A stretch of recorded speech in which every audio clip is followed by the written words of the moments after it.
Volar siempre fue un sueño o una pesadilla del ser humano, al parecer, desde que levantó la mirada hacia el cielo. Este año, el 17 de diciembre, se cumple el primer siglo desde que los hermanos Orville y Wilbur Wright, en un pueblo de Carolina del Norte llamado Kitty Hawk, volaron solo 36 metros y estuvieron 12 segundos en el aire. Después la mejoraron y en un par de días ya estaban volando como 200 metros y ya estaban en el aire durante más de un minuto y bueno, muy rápidamente perfeccionaron su avión y dieron inicio a la aviación. Sin embargo, este vuelo es solo simbólicamente el primero, ya que estuvo precedido por diversas tentativas, unas exitosas y otras fracasadas, hasta el extremo de la muerte del piloto. Como este es un breve resumen de uno de los fenómenos tecnológicos más fascinantes y útiles producidos por el ingenio inventivo de la humanidad, nos limitaremos a una selección de los episodios más significativos de una historia extraordinaria.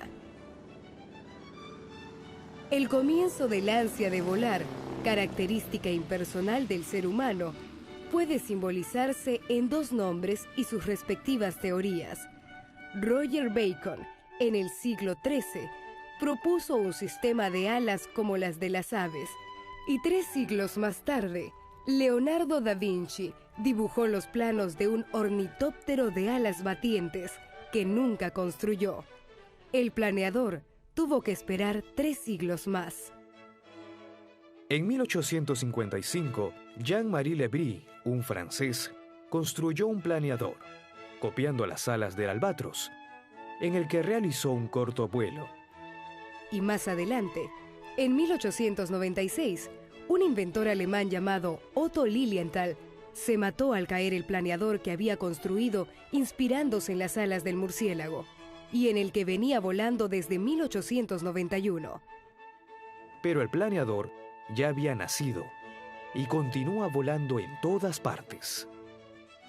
Sin tomar en cuenta las historias de la alfombra mágica que llevaba por los aires a los príncipes de Bagdad, la otra forma de volar que intentó el ser humano fue mediante objetos voladores más livianos que el aire.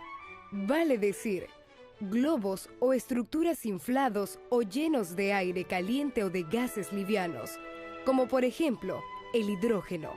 Y en estos orígenes también encontramos a 2 hermanos, Joseph y Jacques Montgolfier, que inflaban con aire caliente globos de papel o de seda y dejaban que subieran por el aire con pollos, patos y carneros enjaulados.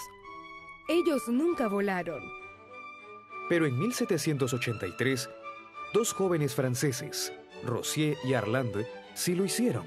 En un globo de Montgolfier volaron sobre París durante 25 minutos, con lo que hizo su aparición el aerostato.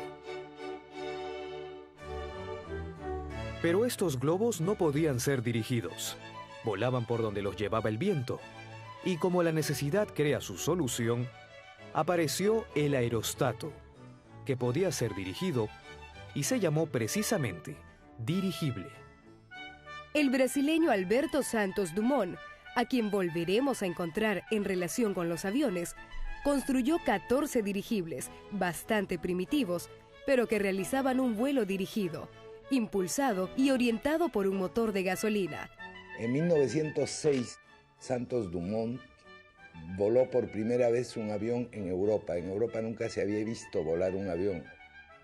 Pero ya 3 años más tarde, en 1909, el francés Blériot cruzó en 37 minutos en su avión el Canal de la Mancha. Eso fue algo que tuvo una enorme trascendencia, pero en ese momento, el solo hecho de que algo más pesado que el aire con un motor volara, cruzar el Canal de la Mancha y en 37 minutos fue una hazaña increíble. El uso de la aviación para fines prácticos nace el mismo año en que Jorge Chávez cruza los Alpes, que fue en 1910, que a alguien se le ocurrió llevar correo en un avión.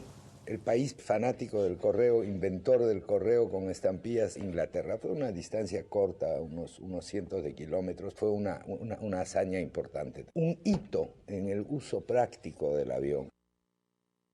Ese mismo año también a alguien se le ocurrió ponerle pontones a un avión y decolar del agua y nació el hidroavión.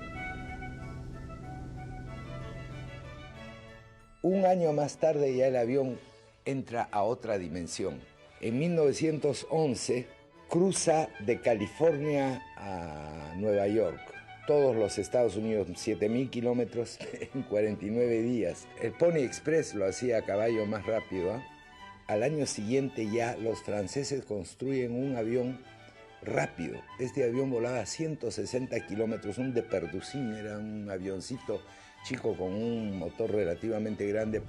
2 años más tarde, a alguien se le ocurre hacer vuelos comerciales y llevar pasajeros en un avión. 1914, estalla la Guerra Mundial. Y ahí sí, inmediatamente, se le busca aplicación al avión. La Guerra Mundial comienza con 436 aviones de guerra, porque era más que nada de observación. A algunos se les ocurrió llevar una bombita que la tenía que tirar el piloto con la mano. Cuando termina la Guerra Mundial, las fuerzas aéreas de ambos bandos suman 8.800 aviones. Al año siguiente de acabada la guerra, un hidroavión Curtiss americano cruza el Atlántico en 19 días. En 1922 aparece el primer portaaviones. Poco después, en 1924, un avión Douglas da la vuelta al mundo. En 1927, Lindbergh cruza el Atlántico solo en 33 horas. Ese mismo año hay un invento que tiene enorme importancia para la aviación. Es que la compañía Alcoa encuentra la manera de hacer aluminio no corrosivo. Y en ese momento la aviación pega un gran salto, porque el gran problema pues, del avión es el peso, que para levantar peso se necesita más potencia, para tener más potencia se necesitan motores más grandes que pesan. Para alimentar motores más grandes hay que llevar más combustible, que también pesa, y al final pues, se desvirtúa la finalidad, porque la mayor parte del peso consiste en aparatos, en lo que es necesario para levantar ese peso del suelo. Pero al cambiar el acero, el hierro, la tubería de acero, etc., el avión adquiere pues otras características. Y después, en el año 1935, aparece lo que es probablemente el avión, si es que habría que buscar un avión entre los miles de modelos y tipos de avión que tuvo más influencia en el desarrollo de la aviación, es el DC-3 de Douglas, que todavía hay algunos volando en el mundo. Una característica de todos los aviones, que puede considerarse negativa, es la necesidad de espacios más o menos amplios que necesitan para despegar y aterrizar a velocidades más o menos altas. En la actualidad, y sobre todo en los casos de transporte de pasajeros en grandes aviones con capacidad para centenares de personas, esto constituye un serio problema que incluye inversiones y funcionamientos millonarios y una alta tecnología. A la fecha, podemos mencionar 2 esfuerzos que se han realizado para superar esta característica y que merecen destacarse. El 17 de enero de 1923, voló por primera vez una aeronave inventada por el español Juan de la Cierva. Se llamaba autogiro, carecía de alas y funcionaba gracias a 2 hélices, una vertical y delantera, y la otra horizontal y colocada encima de la cabina. La función fundamental de esta segunda hélice era la de reemplazar las alas en su finalidad de mantener la aeronave en el aire. Pero tuvieron que pasar 13 años de imaginación e inversiones para que el inventor español lograra su principal objetivo: despegar y aterrizar verticalmente. El 23 de julio de 1936, en un campo cerca de Londres, De la Cierva vio a su autogiro dar un salto vertical de 12 metros y volar tranquilamente para luego realizar un aterrizaje también vertical. No era un aparato perfecto, ni mucho menos, pero despegaba y aterrizaba casi en cualquier parte. Juan de la Cierva murió el 9 de diciembre de ese mismo año, cuando se estrelló en el despegue un avión de la KLM en el que viajaba de Londres a Ámsterdam. Pero ya había dejado la semilla del helicóptero, cuyo perfeccionamiento comenzó en 1940 con los trabajos del alemán Heinrich Fock, el francés Louis-Charles Breguet y el ruso naturalizado estadounidense Igor Sikorsky.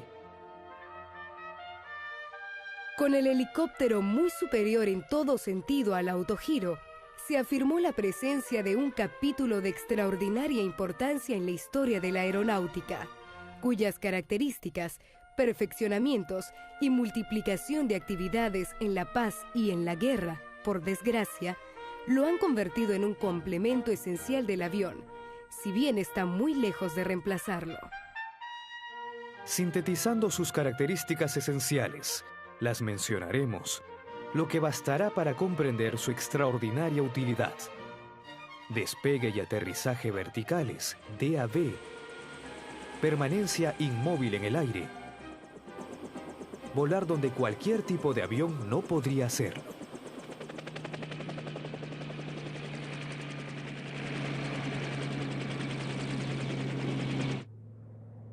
En 1939, justo el año en que comienza la guerra, vuela el primer avión jet con el motor del alemán von Ohain. Este fue un Heinkel. Y al terminar la guerra hay también un paso crucial para el desarrollo de la aviación, que es la aplicación del radio a la navegación. El radio VHF y el BOR, que es este aparatito que tienen los aviones que indica la posición de un radiofaro, con el cual se puede navegar sin ver el suelo.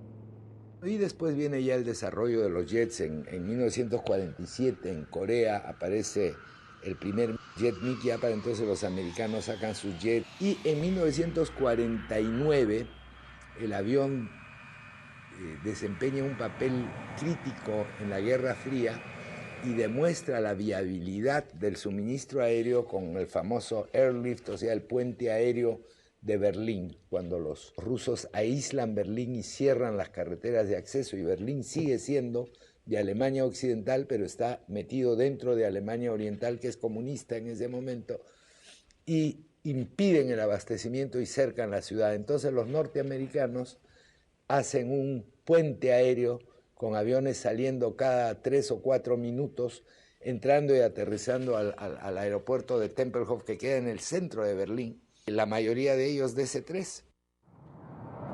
Y en el año 1952 aparece un hito en la historia de la aviación, el Comet inglés, el primer jet de pasajeros. Fue un avión que voló con bastante éxito, pero después tuvo fallas estructurales y tuvieron que retirarlo. En 1953, al año siguiente de la aparición del Comet, aparece el primer piloto automático, y eso se perfecciona enormemente hoy en día. La mayor parte de una travesía aérea la hace el piloto automático. En 1968 los rusos sacan un avión supersónico. Unos meses antes de que debutara el Concorde sale el Tupolev y se estrella espectacularmente en el show aéreo de Le Bourget, y es una tragedia espantosa. Bueno, y ahí se acaba el Tupolev. El Concorde sigue volando hasta hoy. Es el único avión de pasajeros supersónico que hay, y sospecho que no va a haber otro porque el consumo de combustible es demasiado alto. En 1988 los rusos construyen el Antonov 225, el Miria, que es el avión más grande del mundo, pesa 600 toneladas y parece que es muy bueno.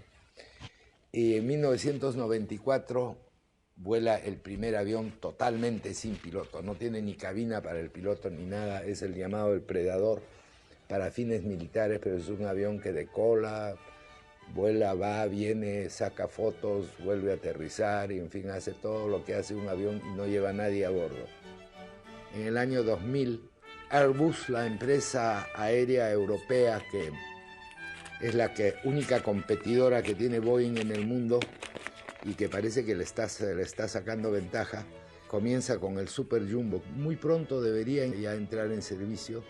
Es un avión de 2 pisos que puede llevar 500 pasajeros. Va a ser el avión de pasajeros más grande del mundo.